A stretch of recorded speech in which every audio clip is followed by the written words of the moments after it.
তুমি আজকে কলকাতা বেচেতে চলে গেলে,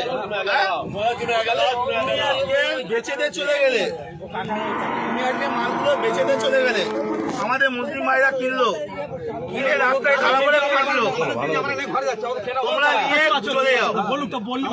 তোমরা কেন, তোমাদের তো মাথা, তোমরা কেন বিক্রি করতে তোমাদের মাথা হারানো, তোমাদের মাল কি আমরা কিনে ফাঁসবো? মাথা বেশি দিবে, তোমরা চলে যাও। ভালো কথাই বলছি, হাট এরকম বন্ধ দেয়, তোমরা চলে যাও।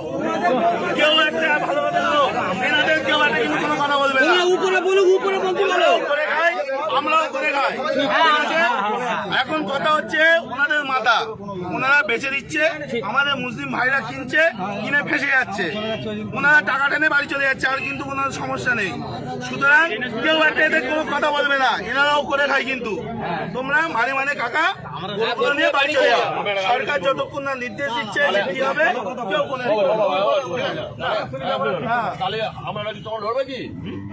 আমাদের সাথে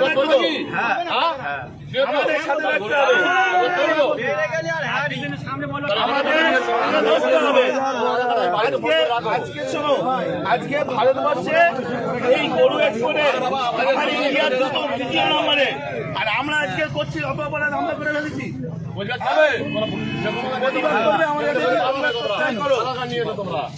আমাদের সাথে প্রতিবাদ করলে থাকো, না হলে দেখো না। কেন কিনা জানি না, আজকে এই মাংস, গরু মাংস বাইরের দেশে এক্সপোর্ট হচ্ছে, আমাদের ইন্ডিয়া দ্বিতীয় নম্বরে, আর আজকে আমরা অপরাধ করে ফেলেছি। এর জবাব কেউ দিতে পারবে? সুতরাং কাকা নাম বলো, সঞ্জয়